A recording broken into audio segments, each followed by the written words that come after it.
So the build-up to Ireland-Scotland is sizzling away. Potentially one of the games of the World Cup taking place this weekend. Certainly, in terms of the stakes on the game, one of the games of the World Cup so far. Cannot wait to be in Paris for the match. And that's what I'm talking about in this video. Talking about the build-up, some of the speculation, but in particular, how Scotland need to approach this game and what I think Ireland might do as well. So if you have a view on it, if you're a fan of either of these teams or even a Springbok fan who is watching feet up in the background, then put it in the comments section. Also, like the video and subscribe to the channel as well. But let's get into it.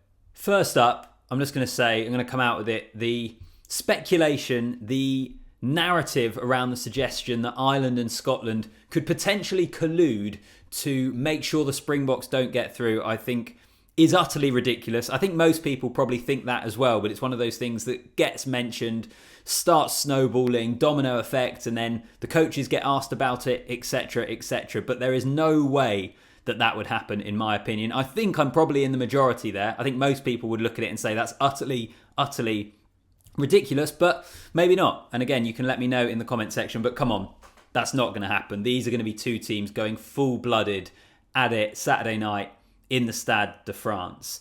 And before I got into Scotland in particular and what I think they need to do with both their game plan and their selection, I wanted to talk about the pressure, because you hear it mentioned that Ireland are the team under pressure, and to a degree, that's correct, in that they don't need as much as Scotland to be able to get themselves through the pool. They are the number one team in the world. They are on this incredible winning streak. Everybody expects Ireland to be the side to go through.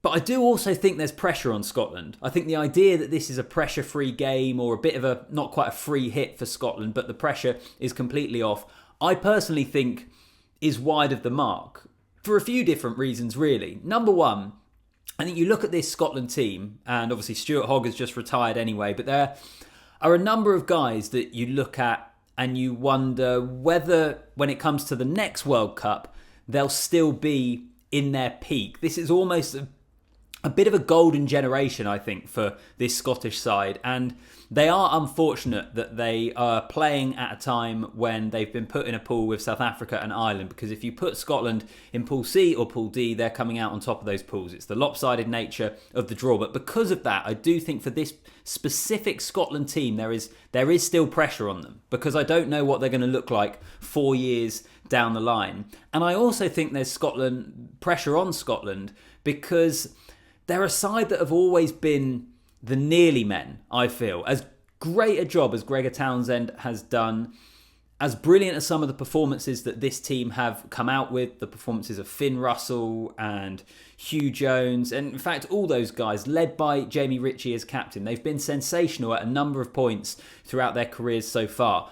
I personally feel like they've always just come up short against the teams that you don't expect them to beat. And if we want to look at it more recently, you can look at the game against New Zealand up at Murrayfield in last autumn, around a year ago, I guess.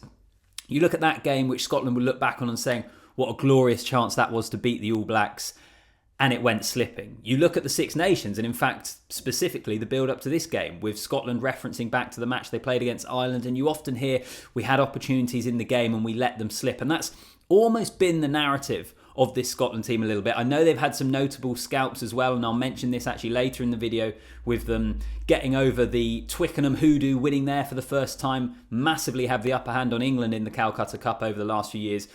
But I don't know, I still feel when they come up against those sides that you suspect they'll probably lose to, they do. And they don't tend to pull an upset out the bag, and they need an upset here. So they need to correct that trend, in my opinion. So it's not purely Ireland that have pressure on them. And as we know, pressure can do funny things to teams. But I do accept that Ireland, with the position they're in, there is more pressure on Andy Farrell's side.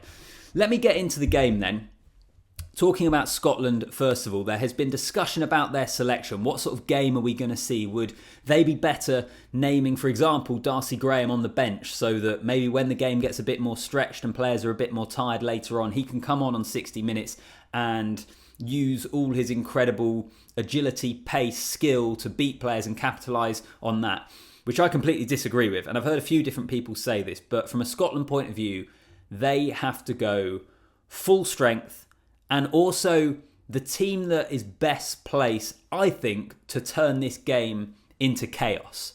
I think that is how Scotland beat Ireland. I think playing a conservative, tactical, arm wrestle type game plan is not the way forward here for the Scots. I think that plays into Ireland's hands too much. If it's slow, if it's stop-start, kind of like of what we saw Ireland against South Africa. If it's a game of that nature, Ireland are even heavier favourites than they already are. Scotland need it to be quick, they need it to be chaotic, and they need to do their best to try and stretch Ireland, which is not an easy task with how physical and how good this Irish defence is. But that is the best way Scotland have in terms of the strength in their team. That lies in that area of the game, not the physical upfront in-your-face element. They're not bad, but when it comes to comparing them with Ireland, Ireland will come out on top every time. And I think if Ireland could beat the Springboks playing that sort of game plan, I think they will easily be able to do that against Scotland as well. So from my point of view, I think it's so important that Scotland approach it in that way. Stretch the field, play at pace, try and get it wide when it's on, and try and generate those opportunities as quickly and as regularly as possible. But, and there is a but here which I noted down, which you could throw back at me, so to throw the counter argument in there, Ireland have been a bit of a bogey team for Scotland. They've won the last 8, but they've also been a side that Scotland have struggled to score tries against. And this is a Scotland side that we know have proven their very good attacking capabilities over the years. But Ireland have been that side that they seem to struggle to break down more than many, many others. So with that in mind, are you better off ticking over the scoreboard, trying to chip away at it, and then hope you get to a point where you've built a lead of more than 7 points? It's an interesting debate, the comment section. Do you agree with me they need to play fast-paced, or do you think actually that more sensible approach, maybe more risk-free approach, is the way that Scotland have to go at it? You can let me know. I wanted to mention Ireland as well before I get onto the final element in this video, which is the psychology of the match, because that is fascinating.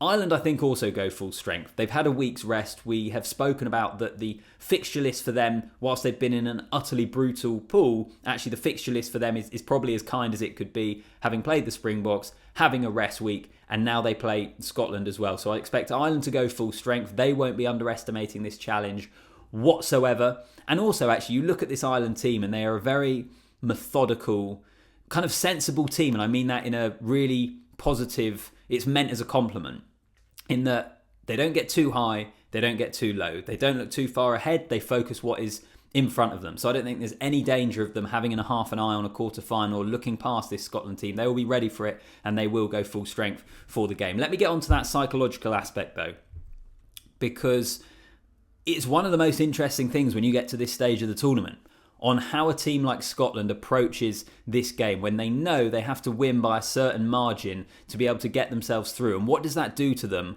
upstairs? Do they go chasing the game too early? Early on, do you set your stall out and you kick it into the corners and say, this is what we're going to do? Or do you take the 3 points and then perhaps start kicking into the corners later in the game? And how does that affect the players, their decision making? All those sorts of things I think is fascinating. And that's why, in my opinion, not only is this one of the biggest tests just from a game plan, tactics, performance point of view for Scotland, it's one of the biggest tests for them from a psychological point of view. And I mentioned earlier how they had got over the psychological hurdle of the challenge of playing at Twickenham. That has been put to bed. They've answered those questions with their performances and victories over England. But coming back to what I said earlier about a side who's always just not quite there against the very best teams, can they get over that psychological hurdle? It will be fascinating. I can't wait for it. I'll do more preview videos as we get closer to the match on the channel, particularly when the teams are announced. So comment down below. Let me know what you think of it. Let me know what I mentioned in this video, all that sort of stuff. And the biggest thing you can do actually to show your support is subscribe to the channel. That is always hugely appreciated. And like the video as well, so that it boosts that algorithm. But nice one. I look forward to reading your comments, and I'll see you in the next one.